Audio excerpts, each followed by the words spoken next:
in today's episode. It's getting too close to the props, Parker. Yeah! You just got your first Grand Slam! Yeah! Thanks for tuning in to Googan Pro Offshore Angler. I'm your host, Jason Reese. Going out with me today is my son, Parker, which is always a special day. We are actually right off of a dive, so we actually came out. This is more of a diving day. We came out, tried to time the incoming tide to get some good visibility, and we had a really great visibility dive. Would you say the dive was pretty good today? Yes. Yeah. Parker got scuba certified last summer. We were having fun together, and today was a great dive. We came out hoping to get, we were doing some underwater hunting to get some shrimp, some coral banded shrimp for his saltwater aquarium at home, and we got a pair, so we were pretty excited. Sounds small, we were pretty jacked. Underwater high fives. We put the dive stuff in the front, and now we are on the troll on our way back to the inlet. It is June, and we are out of Hillsborough Inlet, and we are going to stay right by Hillsborough Inlet. So I won't go past Deerfield, and I'm not going south of the inlet at all. So this is going to be kind of a short home inlet troll here. It is hot summer conditions at this point. It was flat this morning, so wind and waves are already picking up here. In fact, we bailed on our second dive because it was already getting a little bit spicy. We put lines out about 10 minutes ago. We already got 2 mahi. We released them, and Parker is like, hey, let's stay out. And what are you looking for? Well, I'm looking for my first Grand Slam. He's been trying to get his first Grand Slam. So we got mahi in the boat. What else do you want to get? A blackfin tuna and a kingfish or wahoo. Yeah, I'm pretty confident we'll find blackfin tuna. They've been out here. We've been finding them every time that we've come out. We limited out 2 weeks ago. Check out that video. And I think we'll find that. Will we find a king or a wahoo? I'm not sure. And we're only going to be out here for an hour. So we're going to try to do a Grand Slam within an hour. And Parker, we bring in all the fish, and we'll see what we can find, right? Uh-huh. And I'll show you what I have put it out in the spread to start with. This is going to be an easy to manage 5-line spread for the day. We've got some subsurface baits on both of the outriggers.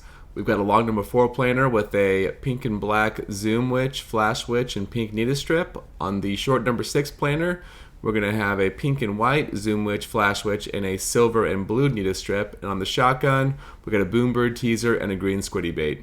We are in 328 feet of water, and we got the long planer got hit, and it sounded the shotgun also got hit. Start cranking.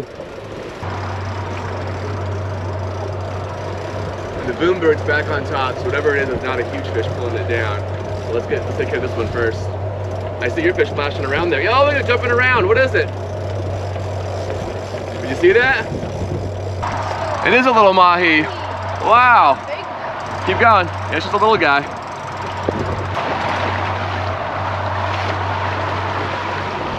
Actually, I think it's a keeper, bud. Get over here. We're letting this one go. So while I'm cleaning the decks here, Parker's bringing in the shotgun, and we're pretty sure we got 2 of them there coming through. So probably another peanut mahi. We did measure it, 22. I fully feel like unless they're more than 24, it's your kid's first mahi. Like throw them back and let them get to at least like 24, 25. Like they throw off really thin fillets, and we just need to like enhance the fishery where we can. So unless you need to keep that small peanut mahi, throw it back. I saw us flashing back a minute ago. We knew it was on for a little bit. We have been dragging it for a while. No, it came off, but here's the thing. It didn't just come off. It got bitten off. So either we had a mahi on there and it got bitten off, or we had a toothy creature like a wahoo hit that shotgun bait and cut it right off. All right, a quick re-rig. So behind that boombird, we lost like a green squiddy bait. I replaced it with another green squiddy bait. This one's got a little more of like mahi colors, just in case that last fish bit a mahi on the way in, which I think is probably what happened. We are sending the same colors back out. Parker said, let's run it back down the same line. So I'm deploying this. We're gonna make a turn, see if we find what we lost, right? And 153 feet, still by the inlet, Hillsborough Inlet. Long planer triggered. I don't think anything's on, but Parker's bringing it in to check for us. This bite on that is a little bit of a teeth mark down here in the Nita strip.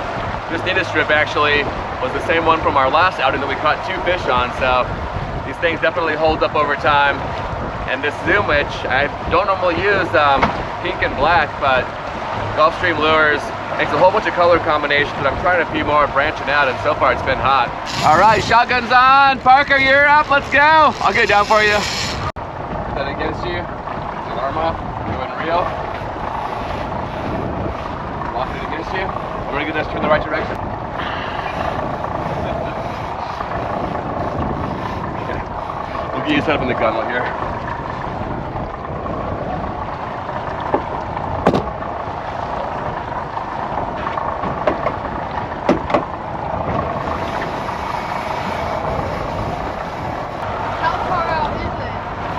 Shotgun, so it's pretty far out.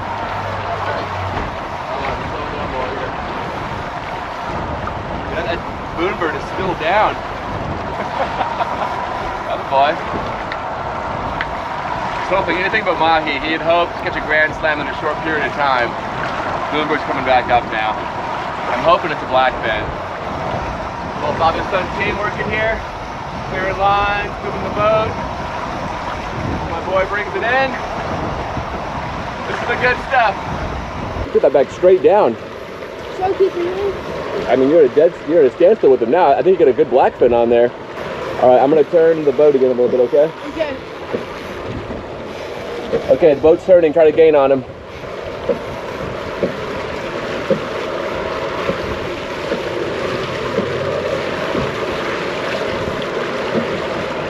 It is a blackfin. I can see it down there. I think it is. Yeah, there he is. Oh, it's a good one, dude. It's a nice blackfin. It's getting too close to the props, Parker. The rod tip away from the props, okay? So just, you have to put it down here to do it. There should be gap in it. Hold on. Okay. I'm gonna try to lift it. If we lose it, we lose it, okay?